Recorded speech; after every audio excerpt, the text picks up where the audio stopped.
In a recent KPMG survey, 21% of CEOs said talent risk was the highest risk on their agenda.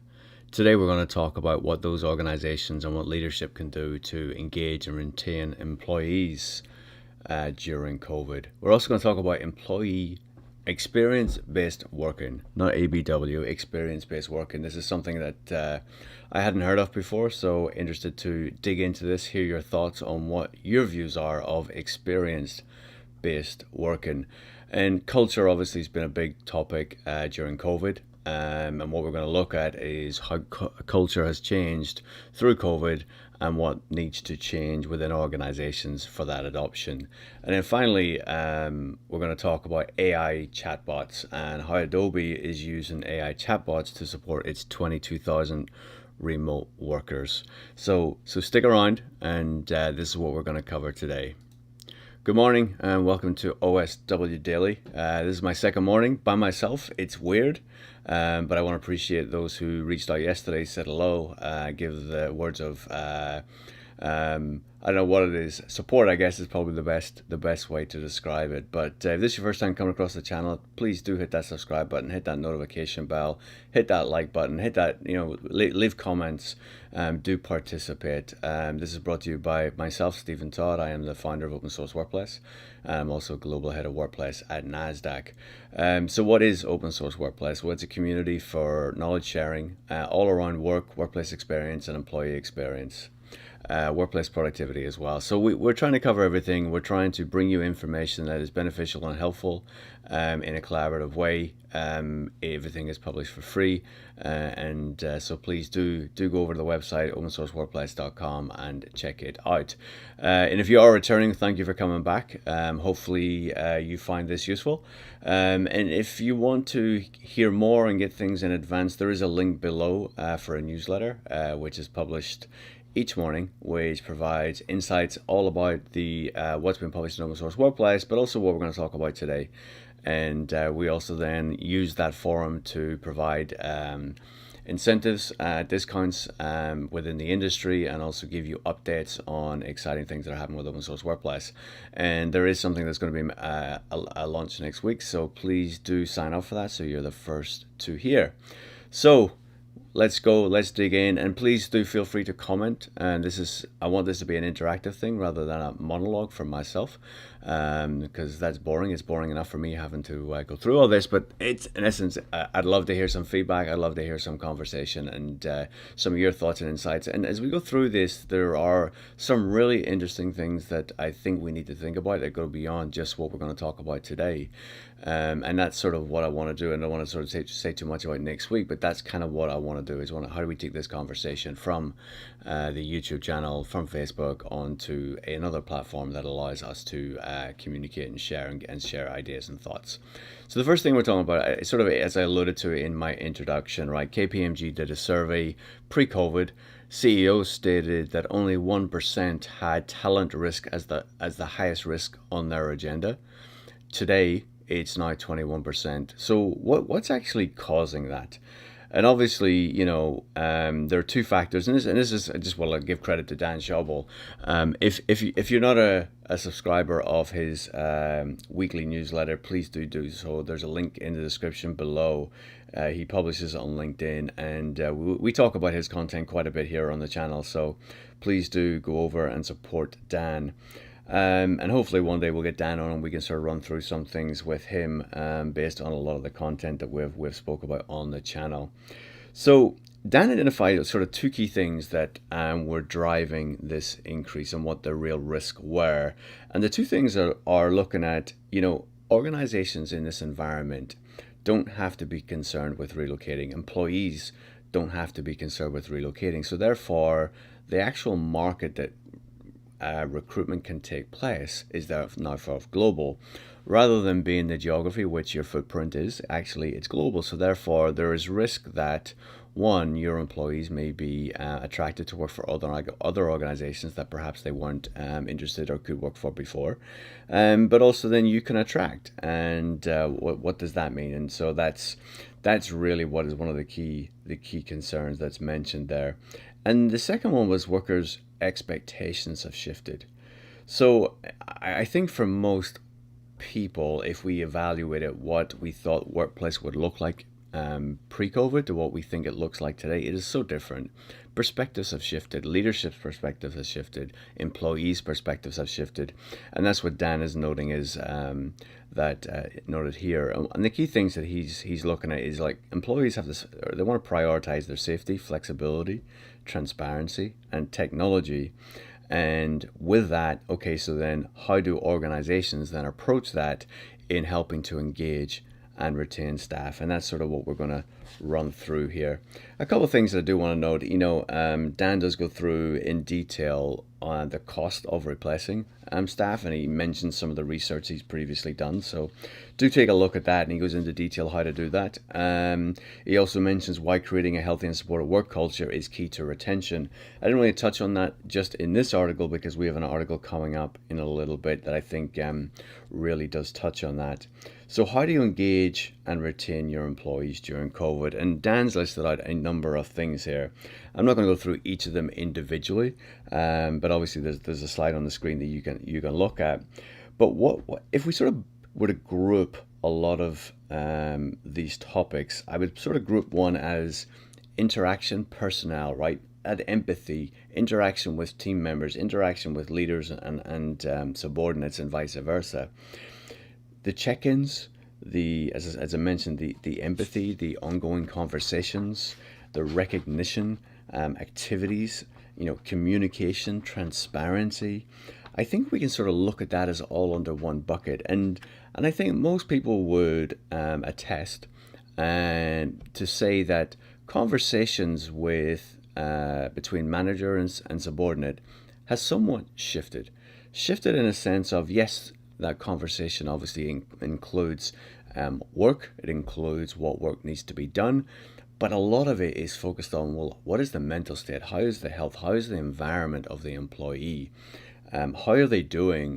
Because it isn't just the individual we're looking at, because in an office you can see the environment, you can manage the environment, but actually individuals in their home environment actually may have other factors that are really determining their ability to work and how much they can engage with work. It could well be family responsibilities, homeschooling, it can be a number of things. So I think a lot of conversations are focusing around that, like, how are you doing? What are you doing to relax? How are you getting to re-energize? How are you getting on with certain tasks? What support do you need?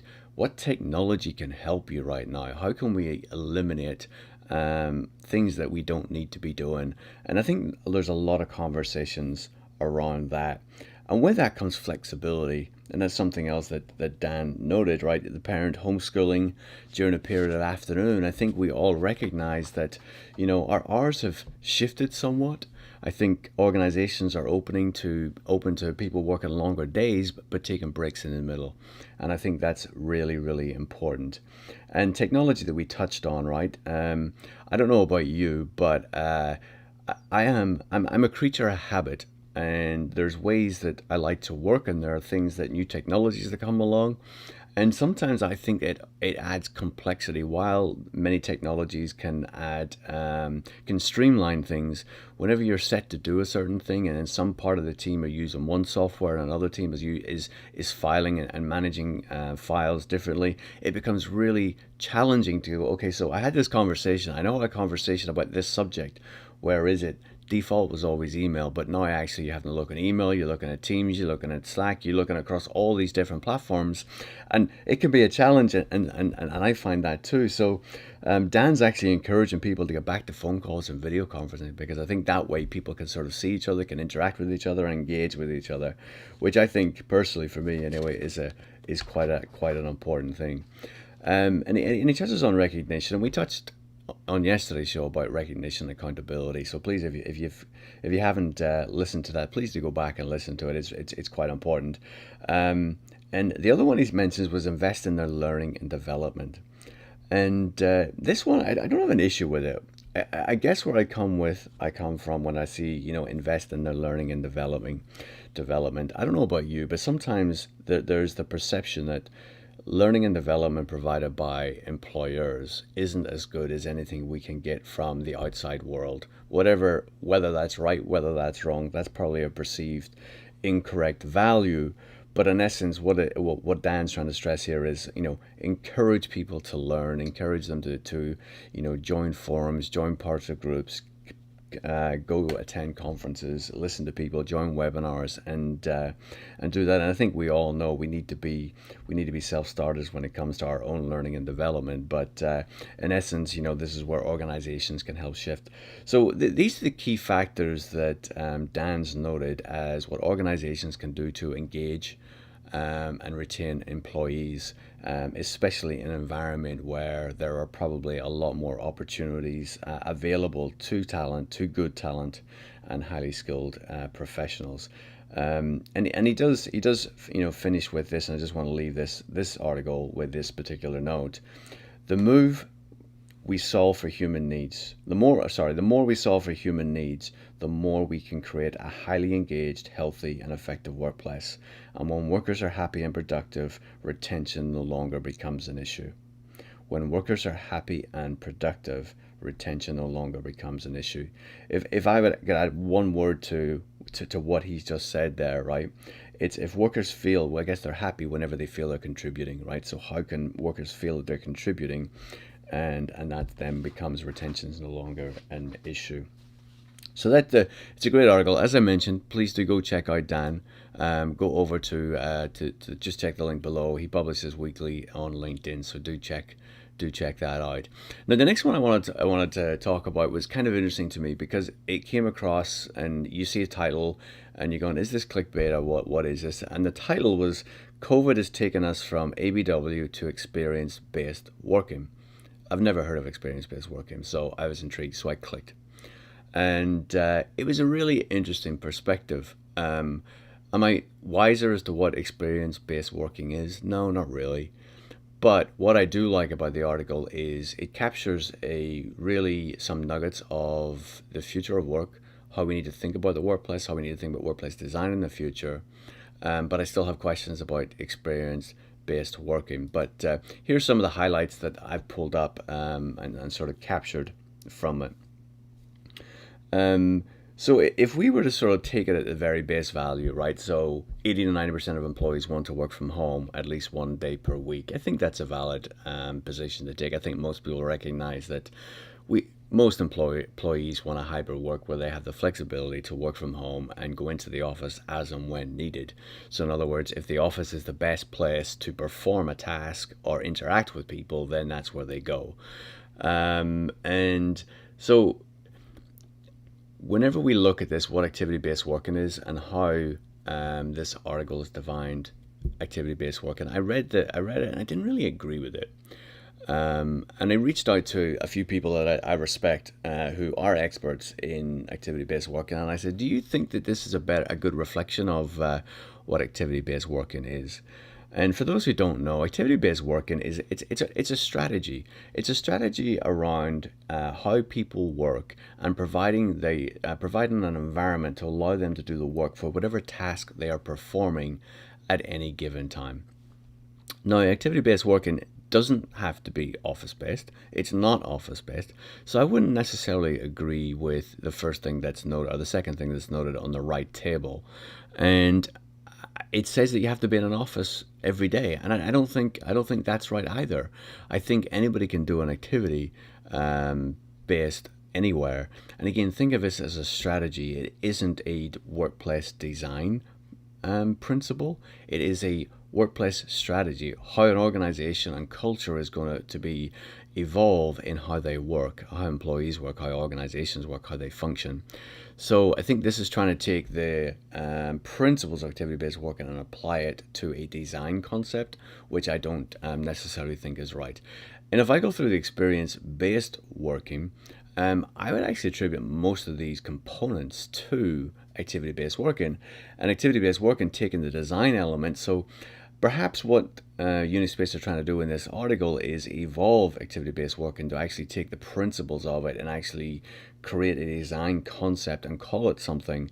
So I have to acknowledge them for that and understand that. And I will try and get somebody from Unispace on to sort of discuss some of their content, because there are other elements within the article that actually I think I need to better understand. I think they need to explain them a little bit more, because some of their terminology of, the future office strategy, they've called it Propeller, and basically it's a blended workplace of office and remote, which I think is fine, but I'd need to understand Propeller a little bit more. But I think some of the things they have mentioned here is really important. What their research has indicated that companies' future office strategy needs to adapt to the specific balance of experiences their employees need to have. So if we think about physical offices, I absolutely agree with this statement. Offices will and do need to be based and designed for experiences, but those experiences for me are tasks. So, if you're going to take activity-based work and to be task experience, I think it does reflect the same.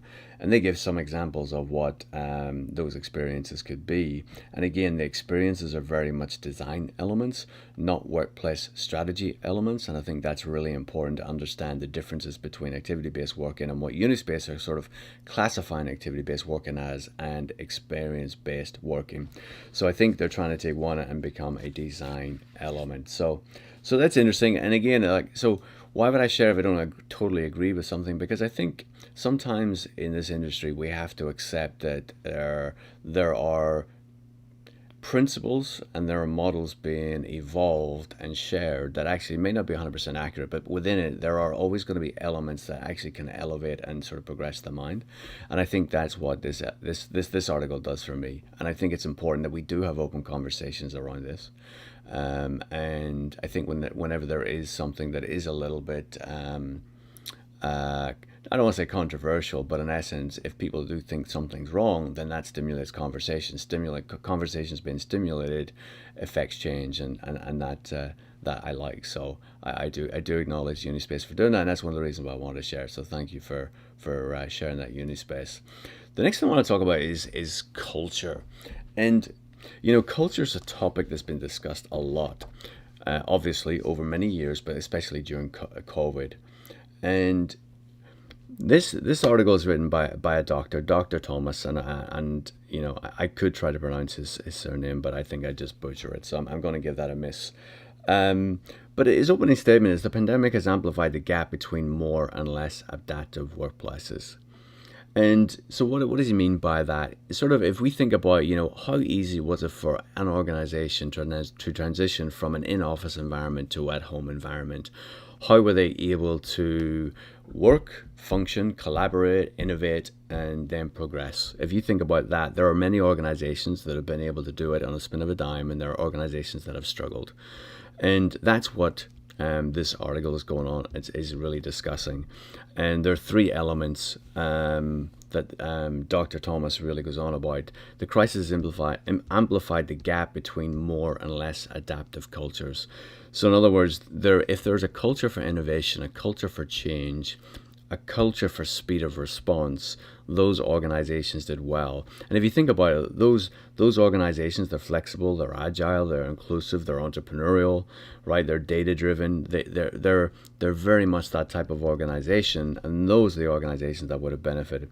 The second one he said it would have benefited is: the culture is the fabric of work relations, dictating the rules of social interaction and governing the dynamics of teamwork and collaboration. So whatever the culture is in an organization, it will need to be defined by the survival of the officeless, it's a little tongue twister for me, age of work.